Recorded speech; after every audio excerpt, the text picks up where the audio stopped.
আমরা এই মুহূর্তে এই শেরপুর জেলার যে বিডি ক্লিনের যে সদস্য আলামিন তার সাথে যুক্ত আছি। আমরা তার কাছ থেকে জানতে চাচ্ছি যে শেরপুর জেলাটিকে সুন্দর পরিবেশে করার জন্য তারা কিন্তু নিরলসভাবে বিভিন্ন স্কুল এবং বিভিন্ন সরকারি যে ভবনগুলো রয়েছে সেই পাশে যে ময়লা আবর্জনা রয়েছে সেটি কিন্তু তারা সপ্তাহে এক এক দিন এক একটা বিদ্যালয় কিংবা কলেজে কিন্তু তারা এই কাজগুলো করে থাকে। আমরা এই মুহূর্তে তার সাথে আলামিনের সাথে যুক্ত হচ্ছে। তো আলামিন ভাই, আপনি কেমন আছেন? আলহামদুলিল্লাহ, ভালো আছি আমি। তো আপনার কাছে আমরা জানতে চাই এই জেলাটিকে আপনি কিভাবে পরিষ্কার করার জন্য কি ধরনের পদক্ষেপ ব্যবহার করছেন, এই ব্যাপারে আমরা একটু আপনার কাছে জানতে চাচ্ছি। আর আজকে কোন জায়গায় আপনি কাজ করতে আসছেন?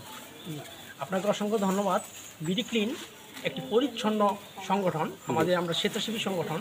আমাদের কাজ হলো বাংলাদেশকে পরিষ্কার রাখা এবং পরিষ্কার রাখা। আমাদের কাজ হলো বাংলাদেশকে পরিষ্কার রাখা।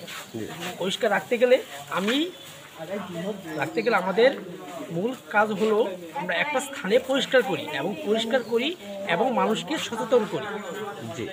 আমি যদি মানুষকে সচেতন যদি না করি, আমি যদি প্রতিদিনও পরিষ্কার করি, আমি আমার শহরকে কখনো পরিষ্কার রাখতে পারবো না। আমাদের মেন কাজ হলো মানুষকে সচেতন করা। একটা ময়লা জায়গায় আমরা পরিষ্কার করব এবং সেই আশেপাশে মানুষকে আমরা সচেতন করব। সেই জন্যই আমরা কাজ করে যাচ্ছি, বিডি ক্লিন নিরলসভাবে কাজ করে যাচ্ছি এবং আমি আমার জেলা শেরপুরকে একটি পরিচ্ছন্ন শেরপুর হিসেবে গড়ে তুলবেন। তো আলামিন সাহেব, আপনার কাছ থেকে জানতে চাচ্ছিলাম যে এই যে পৌর এলাকা, শেরপুর শহরের যে সদরের যে পৌর এলাকাটি, সেই পৌর এলাকার আপনি কিন্তু আজকে শুক্রবার শেরপুর সরকারি মহিলা কলেজের যে পাশ রয়েছে, সেই বিদ্যালয়ের যে কলেজটি রয়েছে, সেই কলেজের আশেপাশের যে ময়লা আবর্জনাগুলো রয়েছে সেটি কিন্তু আমরা লক্ষ্য করেছি যে আপনার সদস্যদেরকে নিয়ে এই মিশনে এসেছেন। তো আমি আপনার কাছ থেকে জানতে চাচ্ছি এ ব্যাপারে এই জেলার যারা সচেতন নাগরিক রয়েছে তাদের সম্পর্কে একটু বলবেন। জি, আমি জেলার যারা সচেতন এই গণমান্য লোক আছে তাদের দৃষ্টি আকর্ষণ করব, আপনারা আমাদের সাথে এগিয়ে আসেন। আপনাদের সবাইকে সাথে নিয়ে আমি শেরপুরকে একটি পরিচ্ছন্ন শেরপুর হিসেবে গড়ে তুলতে চাই। আমার একা দ্বারা সম্ভব কখনোই নয়। আমি 20 জন 50 জন 100 200 500 সদস্য নিয়ে শেরপুর পরিচ্ছন্ন করতে পারবো না। আমার শেরপুর পরিচ্ছন্ন করতে গেলে আমার আপনাদের সহযোগিতা চাই। হ্যাঁ, তো আমি আপনার কাছে জানতে চাই এই যে শেরপুর জেলার যে যারা নাগরিক রয়েছে, যে শেরপুর সদরে যে যারা বাস করে থাকেন, তারা যদি তাদের নিজ ময়লাগুলো যার যে নিজস্ব ডাস্টবিন বা নিজস্ব একটি জায়গায় রাখে, তাহলে হয়তো এই জেলাটি সুন্দর হবে বলে আপনি মনে করেন? জি। এবং আমাদের পৌরসভা কিন্তু প্রতিটা জায়গায় একটা করে ডাস্টবিন দিয়েছে। আমি দেখা যায় মানুষ এখনও সচেতন হয় না, তারা ডাস্টবিনে ময়লা না ফেলে ময়লাগুলো ডাস্টবিন। জি, আমি আমার মেয়র শেরপুর শহরে পুরসভার মেয়র গোলাম মোহাম্মদ কিবরিয়া লিটন আঙ্কেলকে আমি অসংখ্য ধন্যবাদ জানাই। সে আঙ্কেল অনেক জায়গায় অনেক ডাস্টবিন দিয়েছে। সেখানে ডাস্টবিনে মানুষ এখনও আমাদের আমাদের আশেপাশে মানুষ যারা আছে এখনও তারা সচেতন হয় নাই। সেই জন্য ময়লাগুলো ডাস্টবিনে না ফেলে তারা সবসময় ডাস্টবিনের সাইডে ফেলে। সেই জন্য আমি এদেরকে সচেতন হওয়ার জন্য আকুল আবেদন করছি। আপনারা সচেতন হইলেই আমার শহরকে আমি পরিষ্কার রাখতে পারবো। ধন্যবাদ আলামিন সাহেব।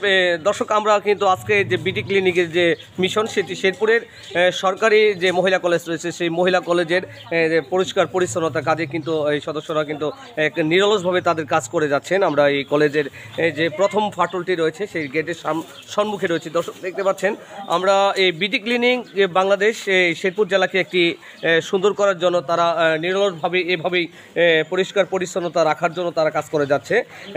দেখতে পাচ্ছেন, আমরা সেই শেরপুরের মহিলা কলেজ, যে সরকারি মহিলা কলেজ রয়েছে, সেই মহিলা কলেজের যে গেটটি রয়েছে সেই গেটের ভিতরে রয়েছে। দর্শক, আমরা আপনাদেরকে এটি বলতে চাই, যারা শেরপুর জেলার পৌর এলাকার যারা সচেতন নাগরিক রয়েছেন, এই জেলার যারা দায়িত্বপ্রাপ্ত লোক রয়েছেন, তার যেমন বিডি ক্লিনিকের যে দায়িত্বকৃত যে একজন সদস্য আলামিন, তার সাথে আমরা কথা বলেছি। তিনি আমাদের জানিয়েছেন যে শেরপুর জেলার মেয়র গোলাম মোহাম্মদ কিবরিয়া লিটন মহোদয় তিনি কিন্তু এই জেলার বিভিন্ন জায়গায় কিন্তু তিনি ডাস্টবিন করে দিয়েছেন এবং বিভিন্ন জায়গায় ময়লা রাখার জন্য একটি পাত্র করে দিয়েছেন বলে তিনি আমাদেরকে জানিয়েছেন। যদি এই জেলার মানুষ সচেতন হয়, যে শেরপুর জেলার মানুষ সচেতন হয় এবং শেরপুর পৌরসভার মানুষ যদি সচেতন হয় তাহলে শহরের বিভিন্ন জায়গায় যে ময়লা আবর্জনাগুলো থাকে তাহলে কিন্তু সুন্দরভাবে ডাস্টবিনে রাখে, তাহলে কিন্তু ডাস্টবিনে যারা ময়লা নিয়ে যায় তারা কিন্তু সঠিকভাবে সেই গন্তব্যে তারা নিয়ে যেতে পারবে।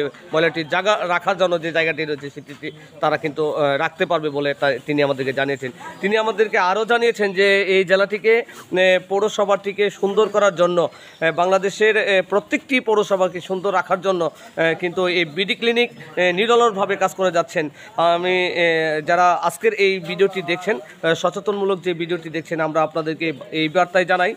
আলামিন তিনি আমাদেরকে জানিয়েছেন যে পৌর এলাকার প্রত্যেক সদস্যরা যদি নিজ নিজ দায়িত্বে তার জায়গাতে ময়লাগুলো রাখে বা একটি স্থানে রাখে তাহলে হয়তো এই শেরপুর পৌরসভা একটি ডিজিটাল পৌরসভা হিসাবে পরিণত হবে বলে আলামিন তিনি আমাদেরকে জানিয়েছেন। দর্শক দেখতে পাচ্ছেন তারা এই বিভিন্ন জায়গায় কিন্তু পরিষ্কার পরিচ্ছন্নতা কাজে এই কর্মীরা নিরলসভাবে কাজ করে যাচ্ছে, আমরা আপনাদেরকে দেখানোর চেষ্টা করছি।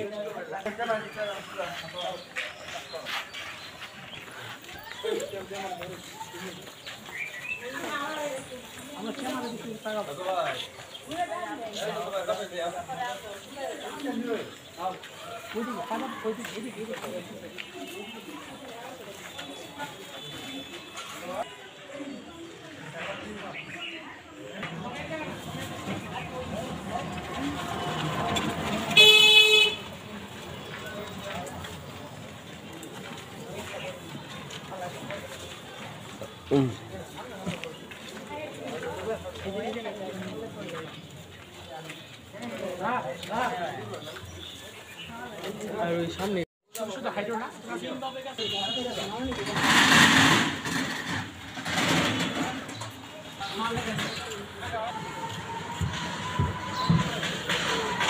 তো আপনি পরিষ্কার পরিচ্ছন্নতার কাছে কিন্তু নিয়োজিত আছেন, আমরা লক্ষ্য করেছি। তো আপনার কাছে এই পরিষ্কার পরিচ্ছন্নতা যে মানবতার যে কাজগুলো করে থাকেন, তো আপনার কাছে কেমন লাগে এই ব্যাপারে একটু বলবেন?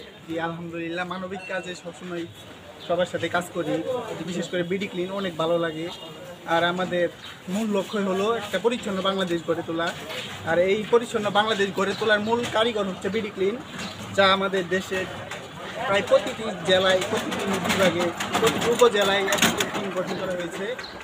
সেই গঠন আপনার সেই টিম অনুযায়ী আমরা নিয়মিত প্রত্যেক ইভেন্টে কাজ করে যাচ্ছি। প্রত্যেক জেলায় বিভিন্ন গুরুত্বপূর্ণ স্থান যেমন মসজিদ, তারপরে বিভিন্ন সরকারি কলেজ, সরকারি প্রতিষ্ঠান, এইসব জায়গায় আমরা ইভেন্ট করে থাকি। আমরা মূলত সবার মাঝে বিডি ক্লিনের পরিচ্ছন্নতার বার্তা ছড়িয়ে দেই।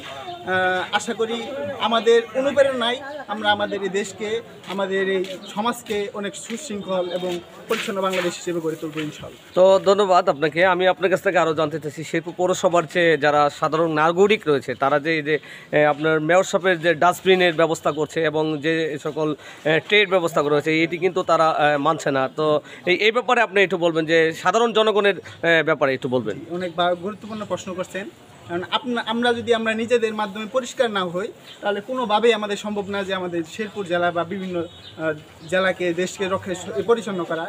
আমরা আমাদের নিজেদের মাধ্যমেই পরিষ্কার পরিচ্ছন্নতা হব।